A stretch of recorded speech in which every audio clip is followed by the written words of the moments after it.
Okay, welcome back. We are on our second optional lesson on volcanoes. And if you did the earthquake one, awesome.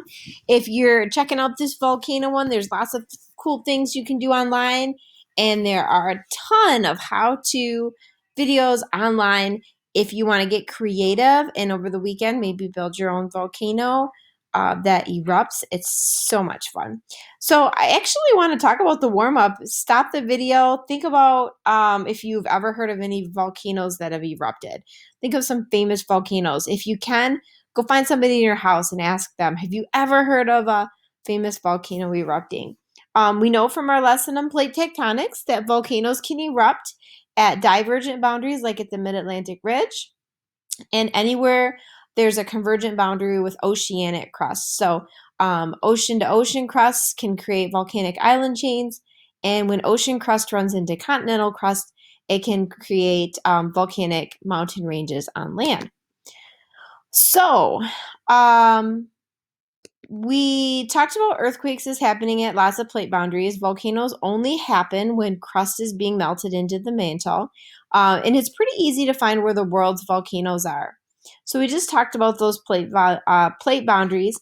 This website is at the USGS. It doesn't work quite as well as this one. You can check it out. It's actually in the same place as the earthquake tracker, but I'm going to show you this volcano discovery page. So this is actually a lot more information than any one person ever really needs to have. You can zoom in and see which are currently erupting. They're in red. There's warnings, there's unrest, there's all kinds of seismographs that are picking up different motions from volcanoes. So there might be one. Yeah, there's usually some erupting in Alaska, which is right along the Ring of Fire. But the thing I like about this website, if you want to learn more about volcanoes, is that a lot of these have webcams, live data, pictures.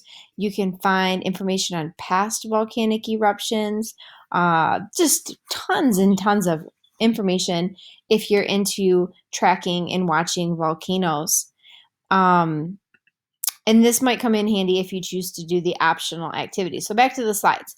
Lots and lots of information on volcanoes out there. There's actually a few different kinds of volcanoes, and they erupt very, very differently from one another. I'm actually going to start by talking about the shield volcano. So a lot of people ask me, what's up with Hawaii? How did the Hawaiian Islands get formed? There's not a plate boundary there. The Hawaiian Islands are actually right in the middle of the Pacific Plate. So why is there a volcano there? The best theory is that there's a thinner area of crust. It's called a hot spot where magma is actually leaking up through the crust. And as the crust moves, a new island is created. And so you have a chain of islands as the plate moves across this hot spot and thin area of crust. So most of the volcanoes on Hawaii are shield volcanoes. They're not very tall. They look like an upside down shield. And the lava flows are very slow moving. These are not explosive volcanoes. The lava that's seeping around just kind of oozes out. Now, I'm not saying they're not destructive. The Hawaiian Islands are constantly being reformed by different lava flows. It's not like you can stop a lava flow, so they just have to be aware of when the volcanoes are erupting and get the heck out of the way. These two volcanoes can be very, very explosive, very unpredictable. A cinder cone volcano, these are going to be your really tall, narrow volcanoes. They often will blow their top off, and you can see craters. Some that are no longer active actually have lakes in their craters that the volcano hasn't erupted for a really long time. Oops. And a composite volcano is really the trickiest to predict because they can be like a cinder cone and be very, very explosive, or they can be like a shield volcano and have less dangerous lava flows. And so they can have an alternating pattern of eruptions. So if you do the volcano activity, you're going to want to pick a volcano that's erupted and then try to figure out which kind of volcano it is. It really makes a difference on how destructive they are. So here's some pictures in real life. Here's a shield volcano. You might look at that from the horizon and say, hey, that don't really look like a volcano. But it's very, very sloping and not tall and pointy, I guess. Here's the cinder cone. Remember I told you they can blow their tops right off. They're so, so dangerous. They can have big craters or calderas on the top. And the composite stratovolcanoes, sometimes they're called stratovolcanoes, can be very, very tall. And these layers in here are really indicating the different lava flows and explosions that have happened over the years. All right, so like I said, this was going to be optional, but this is kind of fun to do. I've done this in the past. I've actually done this as its own project way back when.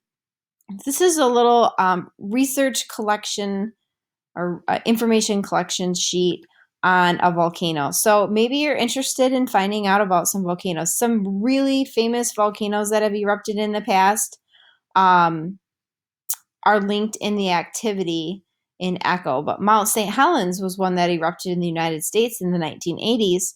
Very, very big eruption. There was a volcanic eruption in the Philippines that put so much dust into the atmosphere that it's been called the summer that wasn't. It was a summer where they actually had snow in June and July in some areas of the United States from a volcano in the Philippines erupting. It's crazy. So this is just kind of a way to research some of these volcanic eruptions. Let me see if I can find that list real quick. Because if it's not linked, I'll make sure that it is. So a long time ago, I put together a list of really destructive volcanoes going way, way, way back. And I put it in a list. Ugh, of course I can't find it. Well, I will find it for you. If you want to do some research, this is a great place. And you can turn in your research here. Ah, there it is. Disaster list. Oh yeah, see, it's old, from 2012. All right, check this out. Here are a whole bunch of volcanoes that you might be interested in learning more about. But you can turn it in the drop box where you see benchmark 3, lesson 4, volcanic eruptions. And that is the end of the lessons for the Pangea project. Everything from here on out is going to be the end of the project work. So project products. So I hope you guys have enjoyed these last couple lessons. I really, really love teaching about earthquakes and volcanoes. If you have any questions or want to know more or just want to talk to me about what you've researched, feel free to send me an email. I'll be looking forward to hearing from you.